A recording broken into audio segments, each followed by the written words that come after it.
untuk mengulas kesediaan Malaysia dalam menyambut Kalau kita mengikuti berita teknologi dan bisnes, kita mesti pernah dengar tentang Industri 4.0. Katanya Industri 4.0 ni diintegrasi dengan internet dan komputer lah, otomasi lah, pekerja mahir lah. Tapi apa sebenarnya Industri 4.0 ni?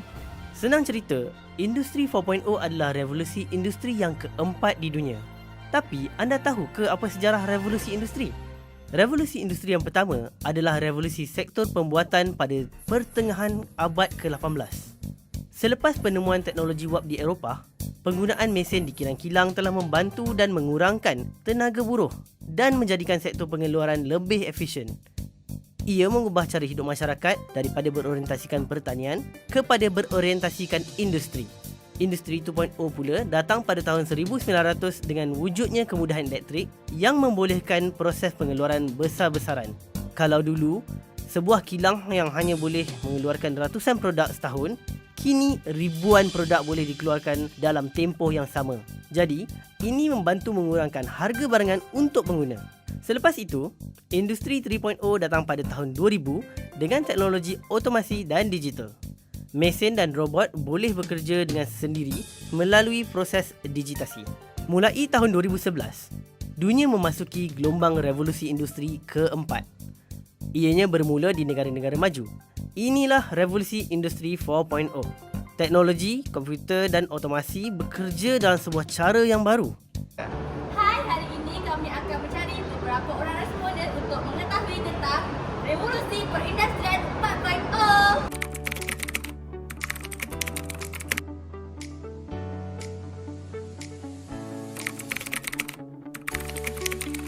Hai, nama saya Rashli. Saya Subashini Bainagan. Nama saya Karabana Minta Belah. Nama saya Kudai. Saya tak pasti dengan definisinya. Ya, saya tahu. Ya, saya tahu pasal revolusi 4.0. Revolusi 4.0 ialah penggunaan mekanikal ataupun mesin yang sangat kepada tahap maksimal di sebuah industri.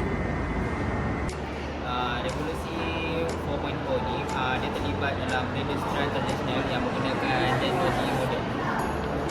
Revolusi ialah automasi berterusan dalam sektor perbuatan dan perindustrian tradisional menggunakan teknologi pintar yang moden.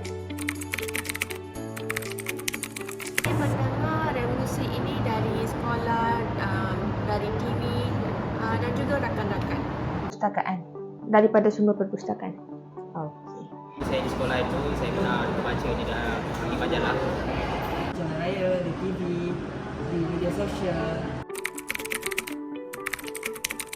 Okey, so mewakili perubahan asas dalam cara hidup kita, bekerja dan berhubung antara satu sama lain. Dapat memajukan negara dan membuatkan Malaysia ni lebih daripada sama level dengan negara-negara yang maju di seantero dunia. Revolusi perindustrian 4.0 amat penting kerana ia menggunakan ekonomi negara dan juga pengetahuan tentang dalam kalangan masyarakat. Industri 4.0 sangat penting sebab dia memudahkan untuk laksana dan dia juga memberi banyak manfaat untuk menghasilkan produk. Kerajaan boleh memberi dana kepada rakyat-rakyat yang memerlukan penggunaan revolusi perindustrian untuk senang cerita macam support untuk meningkatkan pembuatan dalam bidang manufacture ataupun pertanian. Kerajaan boleh plan ekonomi yang baik dan juga mengukuhkan keselamatan cyber untuk mengimplementasikan revolusi perindustrian 4.0. Kerajaan juga meningkatkan kualiti mesin di kilang juga dan memberi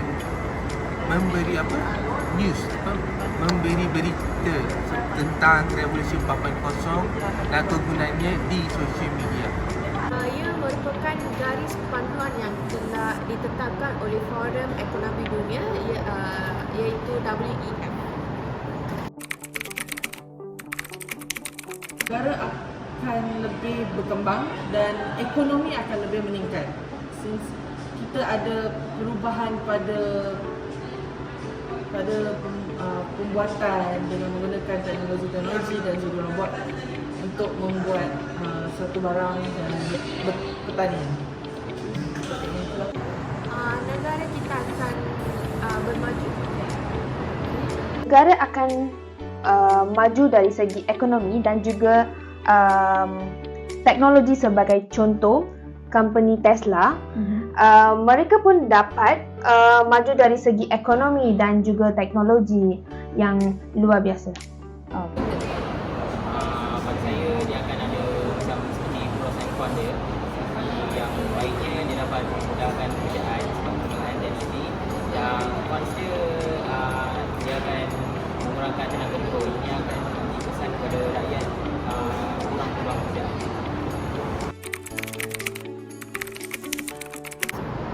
Kita boleh melabur dalam pendidikan dan latihan.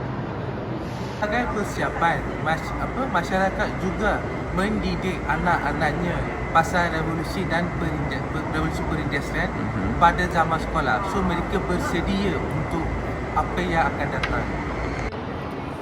Saya rasa saya kena melibatkan diri dalam sektor perindustrian dan juga belajar lebih mendalam mengenai IT dan teknologi ini supaya saya tidak akan tercundang terlibat. Risiko. Setiap perkara mempunyai risiko.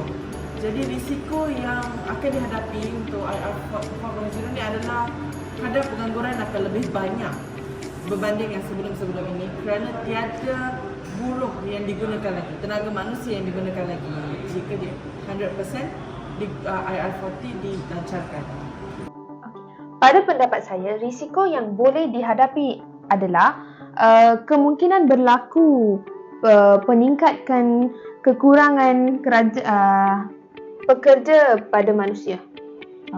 Dapat diganti dengan peralatan berpendapatan komputer dan berkomunikasi digital lain akan terpikir dalam sistem ekonomi baru. Okey, saya bersetuju bahawa ia akan membawakan kedua-dua kebaikan dan juga keburukan kerana teknologi perlu dihadkan kalau ia tidak boleh menimbulkan masalah yang tidak dielakkan. Actually ada industri boleh menggunakan IR40 sendiri, IR4.0 sendiri dan ada industri yang masih menggunakan tenaga buruh kerja. Jadi setuju atau tidak, saya neutral pada perkara ini. Perindustrian 4.0 ini adalah sangat bagus kerana ia dapat meningkatkan lagi pengetahuan generasi alpha, iaitu generasi selepas generasi Z.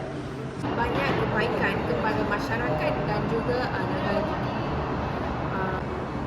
Kerana dia dapat mengubah cara hidup kita dan juga dapat menghubungkan kita antara satu sama lain seperti teknologi seperti internet.